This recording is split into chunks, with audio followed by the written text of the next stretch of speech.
if you wake up every morning, yell at your spouse, kick your dog, smoke 5 cigarettes, drive to McDonald's, order a Big Mac, then you proceed to like bitch and complain all day long, you've just built really good habits about doing that if you consistently do it every day. So whatever you're doing to win, you are doing things in a certain way, and whatever is not working in your life. So what's going to make for a great year, what's going to make for a shitty year, and there's always these life circumstances, you know, that the philosopher Mike Tyson said, you know, everyone has a plan until I punch him in the face. And so what is the plan B when life punches us in the face? You know, how do you actually deal with that? So the more wins you have, and the more that you can identify what is a winning formula, the more you can use that. And the more you can identify what losing is in the losing formula, which often is not you, it's the environment. So some of you may remember this book. So it's a Moonshots and Multipliers, Insights, Wisdom, and Strategy from the Top Entrepreneurs, Influencers, and Thought Leaders. And it is freaking awesome. And some of you that are here actually participated in this. Who remembers participating in this? Joel did? I know someone else is. Who did? Nope, not you. No. Quit trying to insert yourself into this one, Dave. You weren't, not this one. No. No, but you did? Okay. Trying to see who else is in the room that would be in here. Anyway, I can look through it, but it's great. There's like so much good stuff in here. And it's basically crowdsourcing the ways that people have had success. You know, some of the questions, and we're going to do the, you know, what's your best business decision? What's the biggest, most tangible, profit-enhancing addition, modification, replacement, activity, or approach you've discovered and added to your model or marketing in the last year? And what is the lesson for Genius Network members? What are 3 things you do differently or better than your competitors that drive your business success? How might everyone in Genius Network utilize any of these?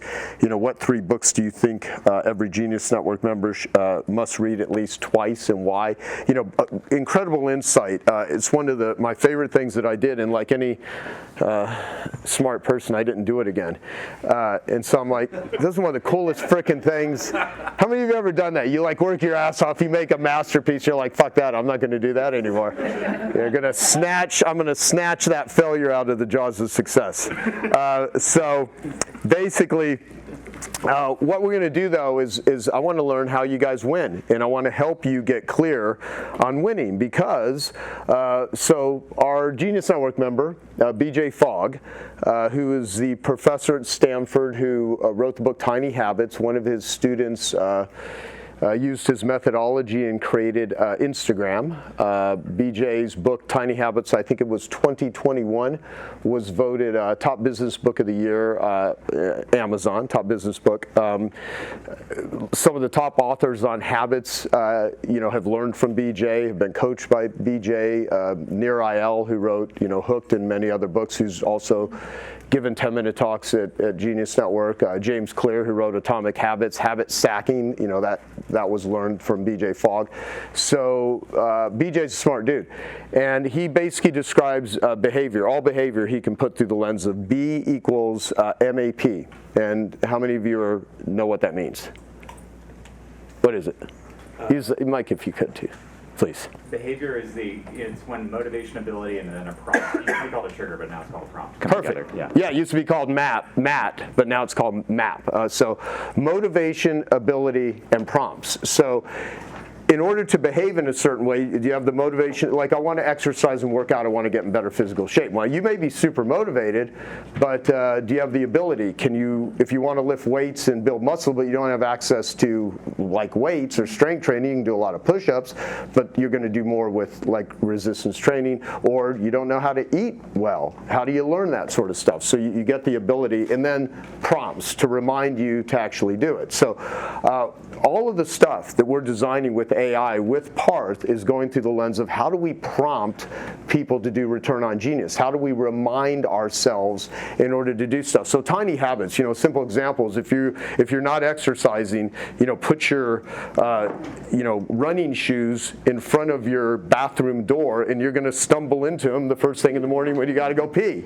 and you're like, oh, prompt, put my running shoes on, right? So whatever, you know, he looks at the, you know, slightest, you know, habit you can do. I mean, for him, he wakes up every day and the first thing he says is thank you. You know, it's just his to express gratitude. So motivation, ability, and prompts to behave. It's going to be a great day. Yeah. Oh, I'm sorry. It's going to be a great day. Yeah. Where'd I get thank you from there? He says He's so ungrateful. He just wants it to be a great day. I can't believe. Are you still filming this for? No, I screwed up. Sorry, but I'm sorry. Say that again. we did that eight week or Someone throw him a mic. We did the 8 week. 8 or 10 week class. That was really awesome. I got a lot of that, and so did my wife, and she's generally resistant to kind of classwork like that. I can't imagine being married to you, how she would be resistant or sarcastic. You really just can't imagine being married to me. Just stop your sentence there. No, this tiny habit will change your life. After my feet touch the floor in the morning, I will say it's going to be a great day. right. And they say I have a bad memory. Yeah. He also says if you get up and talking about what Sam said yesterday, like you feel like you have something really difficult that day that you're facing and that this doesn't feel congruent to say that when your feet hit the ground, then add the word somehow at the end. It just opens up possibility. It doesn't have you like lying to yourself with a affirmation that maybe doesn't feel right at the moment. But he calls it his Maui habit when your feet hit the floor. Yep. Every day, just start on that, higher vibration. But add the word somehow if you believe you don't believe it when you're saying it. Yeah, It just kind of opens up to more opportunity for. No, thank you. No, that's super helpful. And by the way, any of you that want to go through that course, isn't it on the membership site? It is. Yeah. Boy, there's so much good stuff. Barry, you got your work cut out for you to get. Yeah. What's the name of that course again? Well, what do we call it? It was an 8-week Tiny Habits course, but it was. We called it something, though. I can't remember what we called it. But we will find that out because, yeah. But yes, it's 8 weeks on habits, on instilling the habits you want and for any applied to any area of life, business or.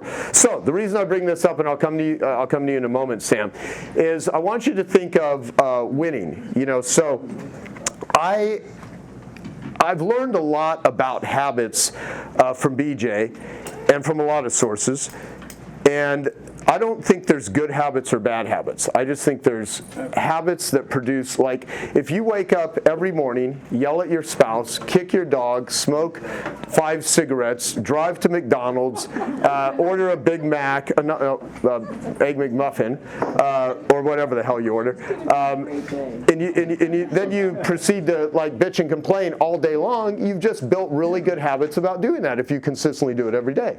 So whatever you're doing to win, you are doing things in a certain way, and whatever is not working in your life. So one of the things where I said, hell yeah, oh fuck, 10 years period. Well, what's going to make for a great year? What's going to make for a shitty year? And there's always these life circumstances. That the philosopher Mike Tyson said, everyone has a plan until I punch him in the face. And so, what is the plan B when life punches us in the face? How do you actually deal with that? So, the more wins you have, and the more that you can identify what is a winning formula, the more you can use that. And the more you can identify what losing is in the losing formula, which often is not you, it's the environment. Because there are some environments where, like for instance, if a plane crashed into that side of the building, if something exploded in flames, if a bunch of Oompa Oompas ran in here with machine guns, and this all happened at the exact same time, I don't give a shit how skilled you are, that's going to be pretty freaking complex. That is complexity. What the hell are you going to do, right? Now, Ray, on the other hand, would figure out how to turn it into some weird art. But still, it would be pretty complex. So there are certain things in life where the environment is just not going to work. So some games in life, the only way you win is you don't play. So how do you win? Like Nick Peterson downstairs, he has this great line where he says,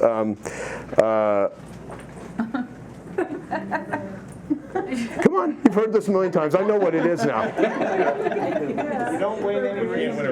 You never win a race you don't want to be in, all right? So if you don't want to be in the race, you're not going to win it. So part of like, how do you win?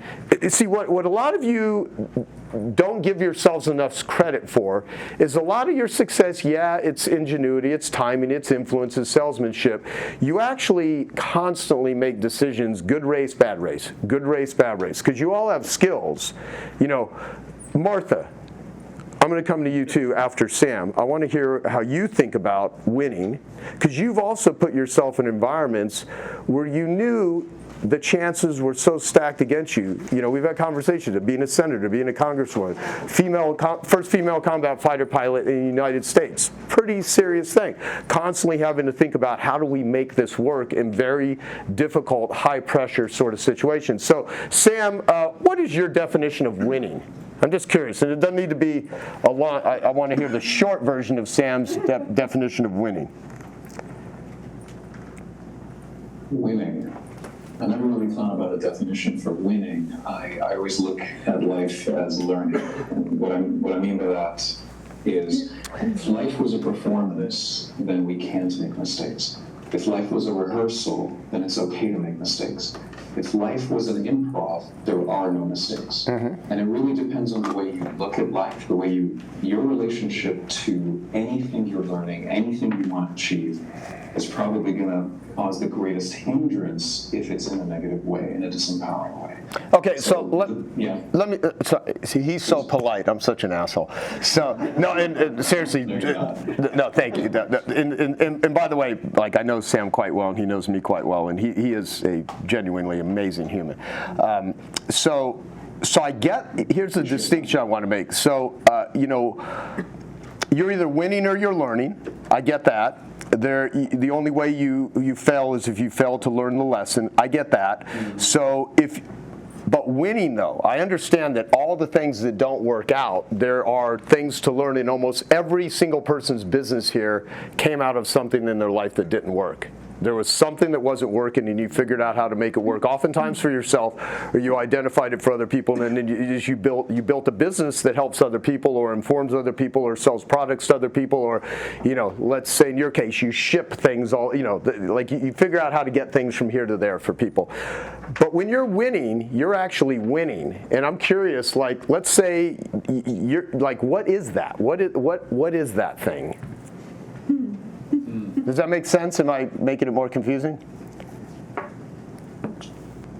So, okay. So what is that? It is arriving at the destination you desire. It is creating a spike of serotonin for you to be satiated after a dopamine spike kept on happening over time through that motivation that got you to where you want to go. I think the true winning is making a decision, creating a path, and arriving, but maintaining the ability to be flexible and to be accepting of the changes along the way, instead of fighting the struggle, fighting the obstacles to arrive at where you want to go. Very good. Just as a side note, and I hope I'm answering the question. Yeah, no, you are. When you arrive at the destination, the challenge is a lot of people are just focusing on arrival. They're not focusing on celebrating the arrival. They're not focusing on giving themselves time to settle and enjoy that before they move on to climb another mountain. And that exhausts our nervous system when we don't give ourselves an opportunity. And I'm saying this specifically because this is a room of entrepreneurs, full of entrepreneurs. It's important for us to give ourselves the opportunity to allow ourselves to celebrate what we've achieved, give ourselves a bit of time before we move on, rather than jumping. And this is not just for entrepreneurs. You have musicians that have created an album that hit #1, and the first question is, okay, so let's start working on the second album. Instead of just giving yourself a moment to pause, and once again I go back to that word, slow down. We cannot feel if we don't slow down. We can't really connect if we don't slow down. We can't really appreciate any moment. And just to touch upon that, just to add something to that, speeding up compromises your self-esteem. Because if we rush through life, what we're saying is these moments don't matter. That's why we don't want to spend too much time on anything. Whether it's a task or sometimes spending time with a loved one. everything is just calculated to the degree that we just want to quickly get it done and move on. And something as simple as, to some people, showering is just like a burden. I just want to get it over with. When you can really just give yourself a bit of time to enjoy these simple moments, because they are moments in your life. And the more you rush through them, the more you are telling your unconscious mind, these moments don't matter, and that's why I'm not spending time, I'm not actually slowing down to appreciate them. Well, let me say, okay, thank you. And so here's one of the things I want to get at. So say, for instance, now I don't even think Paris, you can even really hire Paris. He has like a group of copywriters that you have probably do all the grunt work, or you've really designed some Paris AI that you don't even do shit anymore because you're lazy. I have no idea. But basically, if you wanted to win with sales, and you had a particular niche or product, and Paris could write that sales copy for you, and he wrote a winning sales letter, in that environment, you would have an ad that is a winner. And so Marty Edelston, so Brian Kurtz used to run Boardroom Inc., which was at the time the largest consumer, non-advertising consumer newsletter in the world that was people would pay for, and it was called Bottom Line Personal. And they built it up. They ended up doing books and infomercials. And at their peak, they're about a $150 million a year company, 20 years ago or whatever. And so I'd gotten to know Marty. I met originally Ken Glickman in 1991, who was the VP of marketing for Boardroom Inc. And Marty was a total character, really brilliant. And that's probably, maybe you wrote for, I don't know, did you write for Boardroom?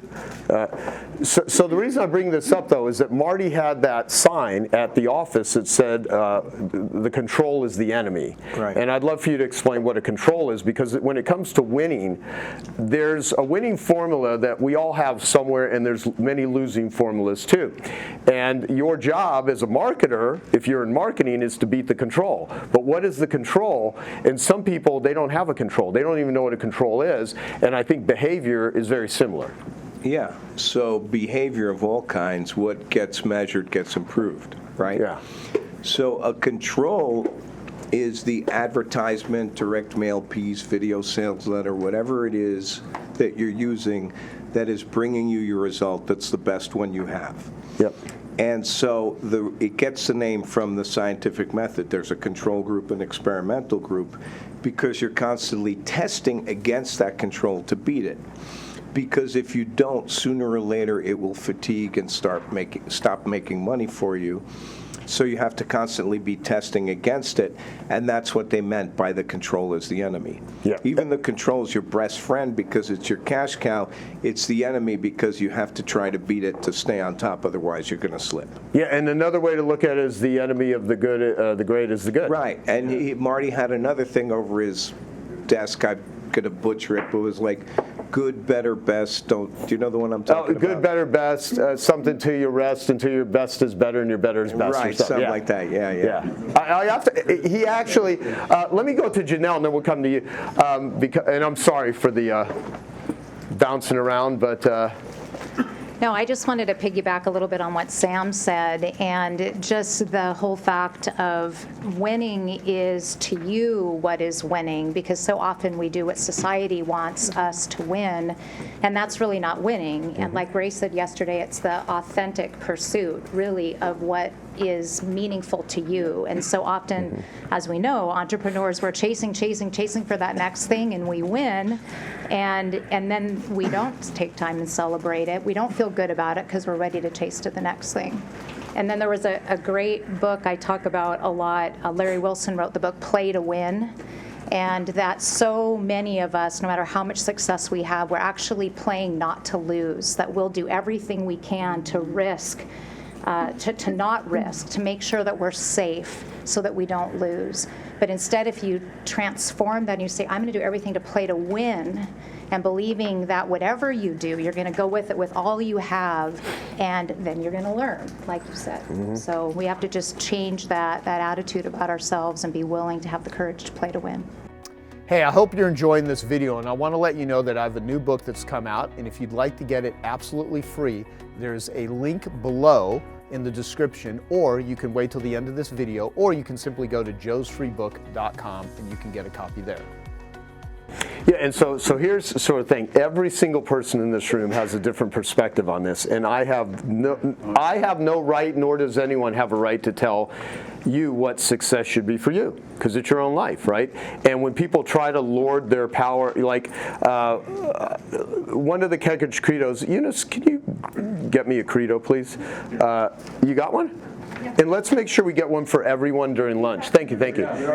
Oh, perfect. Well, thank you very much. Okay, so I think it's number where is it? Okay, number 88. I've read these frickin' things 1,000 times. You think I memorize all of them, but the source of lasting happiness can never come from outside yourself through consuming values, but only from within yourself by creating values. Producing more than you consume is the only justification for existence. Now, my interpretation of this, is that the source of lasting happiness can never come from just reading someone's book and saying, I've met Stephen Covey, 7 Habits of Highly Effective People. I did a workshop at the Covey headquarters years ago. Great guy, great book, amazing book.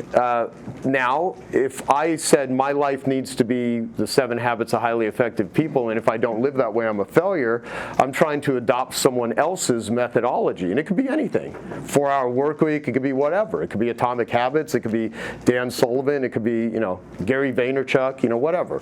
Like there's all these influencers that are telling people what they think, which is great, because why the hell not, right? If you have something to say it. But the source of lasting happiness can never come from outside yourself through consuming values, but only from within yourself by creating values. So whenever I take information in or take knowledge in, I always try to layer it through, how does this feel to me? What's a gut check on this? And I used to ignore that so much that I would inebriate it and be intoxicated or, seek out all the different behavioral addictions that I struggled with for many years. And then producing more than you consume is the only justification for existence. There's producers in the world and there's parasites. How many of you like Ayn Rand? Yeah, so, I brought this up here because I think it's cool. So Patrick Gentempo gave me Capitalism, the Unknown Ideal, and I have a signed copy from Ayn Rand, which is just really, really cool. But, she talked about producers and parasites and things like that, and not everyone agrees with her, but she, when they've surveyed top entrepreneurs, Atlas Shrugged is listed as one of the most influential business books for many of the top entrepreneurs in the world, and Lior can probably speak to that, I'm sure. But anyway, so the thing with consuming values is you all have a value system and you consume a lot of stuff, but you are winning in a particular way. And I want to start an open conversation and a dialogue, and I want to capture it. So there's some questions that I have that we have put into a link that we're going to send to everyone. So those of you that are watching online, if you're like Sam, I don't know if you're going to eat lunch in 12 minutes or 13 minutes, which is when we're going to eat lunch. But if you have time, we'll put the link in the chat. Please fill it out. But here's the questions. And I'm going to ask all of you, and you can go put them up, please. Yeah, if you got them. So, and we're going to send you a link. And all these questions are just fill in the blank, and and I really would appreciate if you put thought into it. And so we did a session last month, the last Genius Network meeting, and we also did a session at the 100K group about a signature result. What is the signature result that your clients produce? Because one of the things I'm trying to figure out is what is the signature result of Genius Network. So when people are coming to, there's many things that people get out of my group. There's many things that all of your customers and clients and your patients get out of working with you. What is the signature result? So that's the one thing for your clients, but what's the signature result producing skill? What's your stupid human trick? What is your method of winning? Because I think when you get off track, if you go far off track, not that you can't get back there, but it's a lot harder. So part of it is the moment you get off track, Sam said, Katy Perry, she got into a particular state, didn't deal with it. If you get into a state, it may not deal with the underlying trauma, but it's very interesting of how do we get on a winning track and how do we stay off the losing track, knowing that we're going to lose all the time, knowing that life is filled with suffering, knowing that life is filled with all kinds of complexities and things that we don't even know we don't know. So the first question is, how have you found ways to win in business and life? I would just love to hear some of the ways you do it. 2, what challenges did you face and how did you overcome them? 3, what specific strategies or mindsets helped you turn challenges into victories? 4, can you share a specific story where you turned a potential failure into success? 5, how did you define winning in business and life? And 6, what's the most influential book that you can attribute to helping you win in business and in life? And 7, what's your one-sentence winning formula? So those are the questions I'm going to ask you. And I'm very curious and interested. And I know everyone will learn a lot from this process. However, the real thing to do is I want you to become really in touch with your winning formula and how you have alchemized some of the most difficult challenges in your life, so that you can not only be more aware of just how capable you are, but you can resource yourself. Because one of the most important things to do is, and I think Martha's probably masterful at resourcing herself in difficult sort of situations, which is, we could have a whole freaking hour conversation just on that. So how do you resource yourself? How do you take care of yourself? We're going to learn about habits. We're going to apply this to marketing. We're going to apply it to your business, and I hope that it becomes a book, that all of you write a book for your kids, for your family, that you really want to influence, and you do it in a way to where if it was never published, just documenting it for the people that matter to you, you're gonna think about who are the most important people in your life, that if you could transfer anything to them, because there's the good parts and there's the bad parts, right? So if you could, what would it say? And we're going to utilize some really cool AI stuff, and I'm going to tap into all my AI experts on how do we assimilate all this information and how do we pull out the very best stuff out of it. And that's one of my goals. But it's an experiment. It's an experiment to see what we come up with. And how many people in the room here have written a book? Not ghost written a book, but have written a book. Okay, so did the book do more for you as a person than what it did just by publishing the book? Yeah, if you look around, everyone's like, they shake their heads, yeah? Like when you have to answer questions and really be thoughtful about stuff like this, I can say, yeah, fill out this thing for me. I'm going to put it all through AI. We're going to find what the commonalities are. We're going to find the really unique things. Yeah, we're going to do all that stuff. But it's what it's going to do for you. And that's the journey that I want to invite everyone to go on, because I think we can crowdsource some of the greatest winning formulas that everyone can learn from, that's going to give everyone different perspective. And this moonshot and multipliers, I'm like, man, when I was looking through that going, we're on to something here. And I registered the website Winners Find Ways. And I did that several years ago, and I've been sitting on it because I really like it. I saw it on the back of a guy's shirts at some game or something. I hardly go to any sporting events. I can't even remember where this was. It was at some sort of sporting event, but it had the whole, and I'm terrible at explaining sports stuff because I don't follow sports. So, but it said Winners Find Ways. I'm like, that is a great freaking line. And every time I come up with something that I think is cool, I try to see if there's a domain name available, which is a terrible habit that I have. It's cost me hundreds of thousands of dollars. Like several years ago, me and Eunice looked at these 4,000 plus domains that we're registering every year at $30,000 a year, and we have been doing it for 10 years. Oh my God. And to add insult to injury, these websites were not redirected anywhere. They weren't up for sale. They're just sitting there because, yeah, whatever. So I always remember that Ned Hollowell says ADD is a gift. It's not a curse. So I try to tell myself.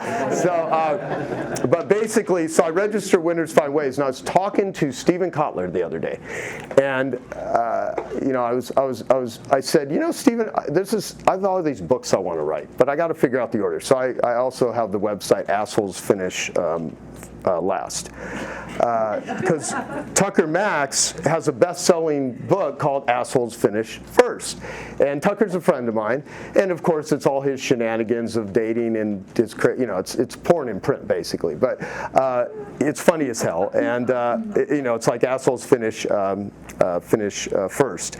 But I'm like, I want to see if there's enough scientific evidence to actually show if you live your life as an asshole, to show all kinds of examples of how do you really, well, you may be rich, but if you're an asshole, right? Because if you send an asshole to to an empowerment seminar, you just got an empowered asshole, right? So the thing is, winning is not just money. Winning is not just health. Winning is a lot of things, and it means different things for different people. But I said, what do you think about it? He's like, it's interesting. I have to think about the title. I'm not sure I'm totally sold on that one. But then I start talking to him about Winners Find Ways after I just went through 90 minutes of like helping him try to market a $250,000 coaching thing that he wants to start, right? And he's like, that's really good. You know, and I said, well, here's what I want to do with my Genius Network members. He's like, that's freaking awesome. I love that idea. He goes, I could get behind maybe writing a book about that. And so, but again, you know, he's backlogged on books because he's, one of these days, he's been nominated 3 times for a Pulitzer Prize. And, you know, it's funny when I was interviewing, he's like, I'm the biggest Pulitzer Prize loser that exists. But basically, so that's my idea. And that's what I'm inviting everyone, if you would like. How many of you like this idea and are willing to participate in this? Okay. How many of you are like, screw this, I'm not doing it? Anyone? Okay. Yeah, it's because Parth, you haven't won anything yet in life. You're so young. Okay? Just remember what I said. If I would have known being successful was this much work, I would have stuck with being a loser. So, yeah. You talk a lot about Steven Kotler and being in flow. You can be 5 times as productive. I think that would be an awesome 8-week if you could get him to help us get into flow, because the idea is good, but how do you really do it? Okay. And I've read a few of his books, and I think the idea is awesome, but I can't say I know the methodology very well. I will propose that to him. Have you listened to my favorite Steven Kotler stuff is, it's not a book, it's an audio, it's him talking. It's called Mapping Cloud 9. Mapping Cloud 9. You can get it on Audible. It is brilliant. And it's funny, too, because you can see Steven when he's in flow or not in flow. And you know, how many of you, when you're in flow, when you're doing good, but when you're not, you're just like, oh my God, I'm a puddle of dysfunction, right? So, yeah, can we throw a mic up here? Okay, let's do you first, and then we'll come back to get. Go. You know, the question of winning, you know, one, as Paris was talking about, this control, right? Yeah. Like, what is the control we measure? And like, I'm glad that the conversation didn't end on just destination, because sometimes we think winning's destination, right? One question, like for me, with high performance is like asking yourself, the control is, am I playing my best game? Right.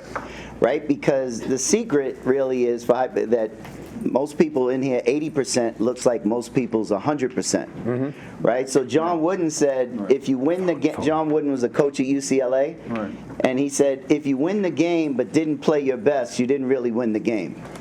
If you lose the game but played your best, you didn't really lose the game. So the control is, am I playing my best game? And you know, I know we talked about flow, and you know, there's a playing not to lose, as Janelle said. There's a playing to win, but you know, in sports, when you're in the zone, it's not really playing not to lose or playing to win. It's playing for the love of the game. Yeah. So when you talk about people who are in the zone, you ask anyone, what does that mean when you're in the zone? They say the same thing. The game slowed down. The game came easy. And what it really boiled down to is like real presence in the moment, of playing your best in the moment, being present in the moment, raising each moment, and then everything slows down around you. So that's... No, thank you for that. And by the way, did you, John, watch my recent interview with Steven Kotler?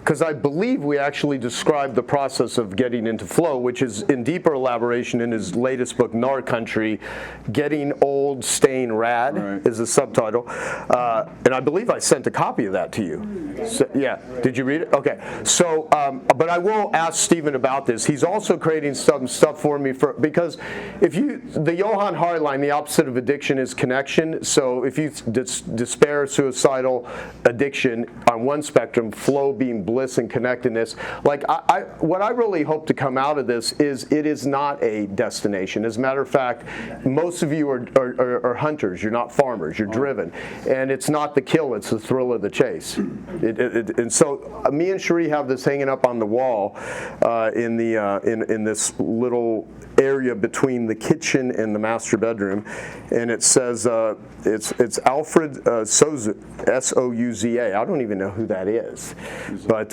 so here's what it says. For a long time, it seemed to me that life was about to begin, real life, but there was always some obstacle in the way, something to be gotten through. First, some unfinished business, time still to be served, or a debt to be paid. Then life would begin. At last, it dawned on me that these obstacles were my life. Yeah, let's do a couple. We need to break here in a minute, but yeah, Well, a couple things about Stephen Kotler. He was here, I think it was February or January last year, 2023. Yeah, and then I had him earlier this year, and then I had him at the last 100K meeting a couple weeks ago. Oh, so we were out to dinner, and I asked him which book to read to really understand flow, because I was really intrigued by what he was saying. He said The Art of Impossible. Yeah. So, and this is more of a, hey, what can you get out of Genius Network? How things happen? Where these connections take place? So I'd already written 4 books, and I was about looking at writing this book now. Right. And I took his book and I read it through like 4 times. Then I wrote a 15-page paper on it. Then I wrote a 6-page paper. Then I wrote a 1-page. It sounds like I'm crazy. Over 9 months. But when I got through, I said, I'm going to write this book using flow the way he's doing it, rather than the way I've done it in the past. Right. And I was able to write this book about 5 times faster, and much more fun. Not as narcissistic. It was not as cathartic. It wasn't as cathartic as that. A cathartic narcissist. Yeah, I know. Yeah, it's good. Yeah. Where am I going there? But the point was that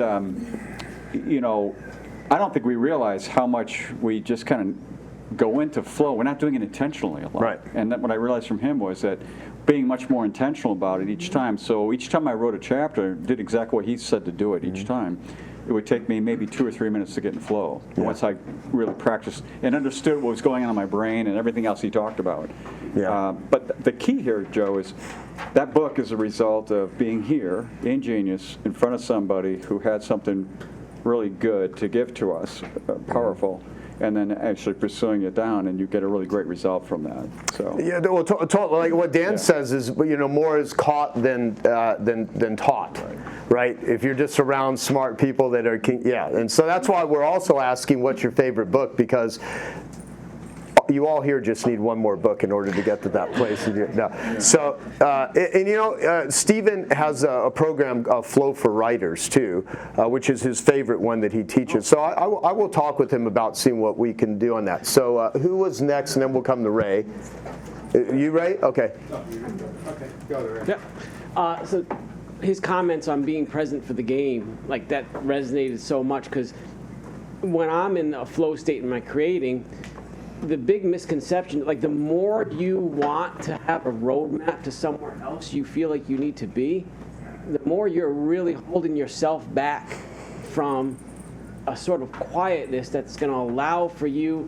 Often I try to think of different analogies, and like if there was an analogy of like, even navigating through this room without bumping chairs and being able to navigate quickly. Well, I could imagine that if this room were clear, it would be easiest. But if I'm going to be in places that aren't anything but the present moment, then I'm going to bump into stuff as I try to navigate through this room. But if I could really just be really present with where I am, I could walk in and around and probably do it the quickest and most effective. And it's sort of like, I don't know, like your desire to be anywhere but where you are will usually put on the brakes for you to allow thoughts that will be of help for you to slip into your mind. And for the other stuff I talked about that I don't feel like I'm in control of. So it's like this I think to some point it comes down to a sort of an acceptance or self-love or gratitude or something of that sort of feeling of where you are, and the excitement of where you can be. But it doesn't. You can't scrub away where you are. You hold on to excitement because you know that, if I'm like in here is a fun possibility, and in that playfulness you will be able to realize where to go. But if you are feeling like you need, now I I know I could probably benefit, like reading books is something I stuff to do, and like even I started to watch that podcast. I started to watch that podcast last night, but it was late, and I ended up getting maybe halfway through. Oh, the one on Stephen Kotler Yeah, on you Flow? sent me that. Yeah, and it was so interesting to realize the science behind some of these things.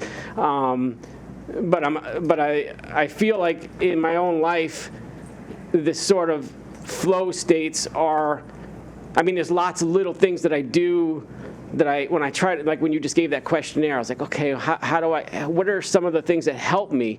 And I think one of them is the story I tell myself about me. Like find a perspective of yourself and your position that's soft enough to you to realize that you're like where you're at is really good place to start, because all of the growth sometimes is incremental steps, and those incremental steps will stack and build momentum and compound quickly when you can get real present with a sort of opportunity. And it doesn't need to be anywhere else, because when you get there, you realize you're dealing with the same shit. You're gonna have to figure that equation out, or else you're never gonna be present to enjoy where you're at. You know. Okay, so listen here, Mr. Eckhart Tolle.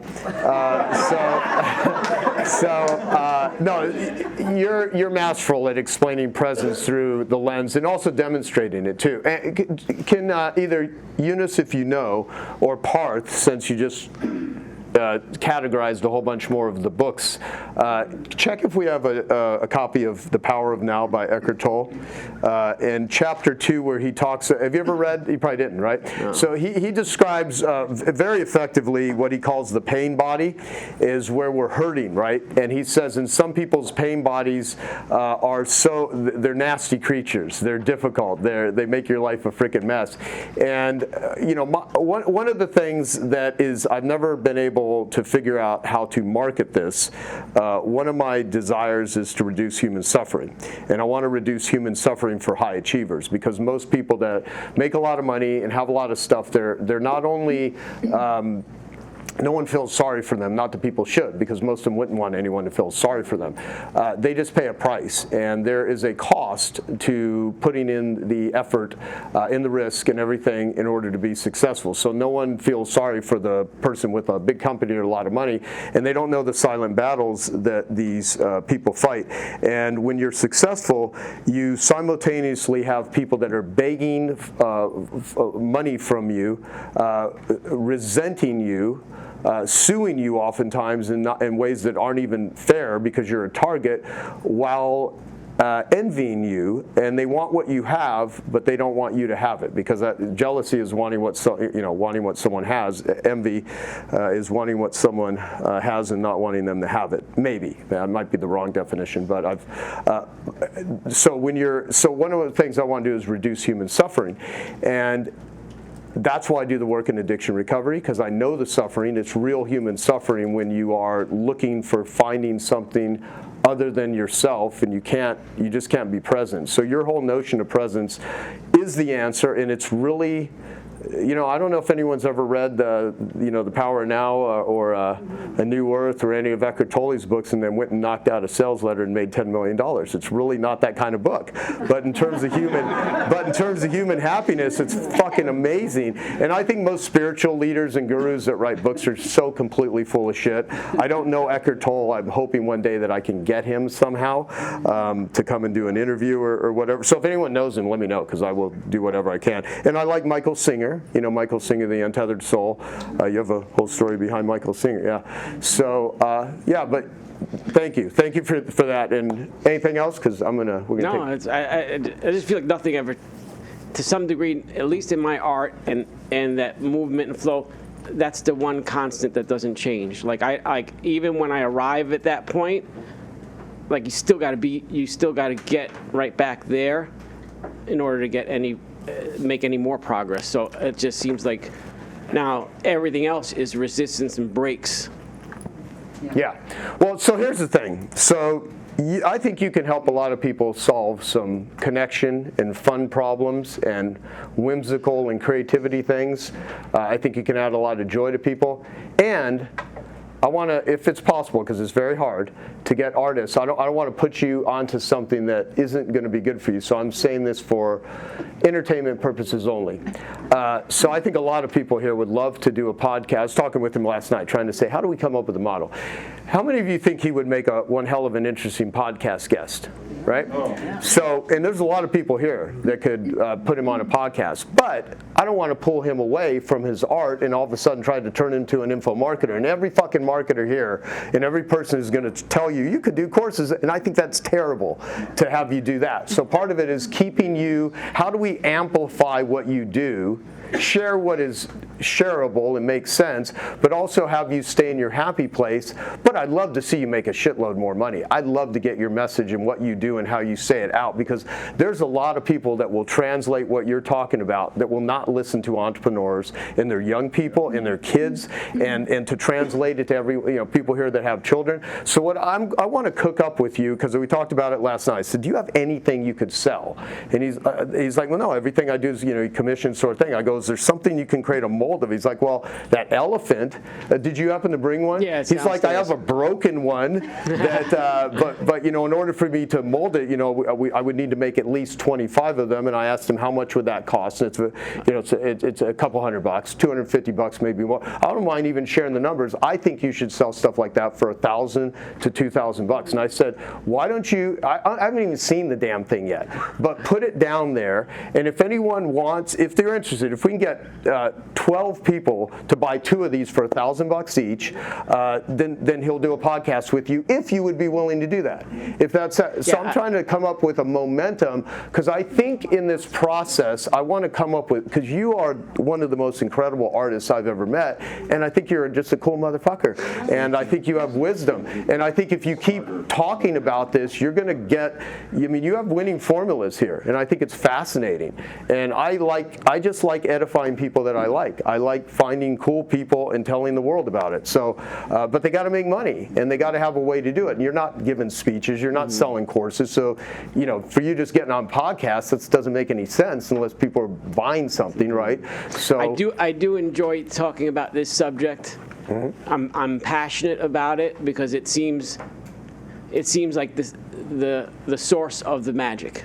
Yeah. Like there's something to be said about the mindset that somehow evokes from the surroundings magical opportunities that I'm not in charge of or I'm not in control of, other than awareness.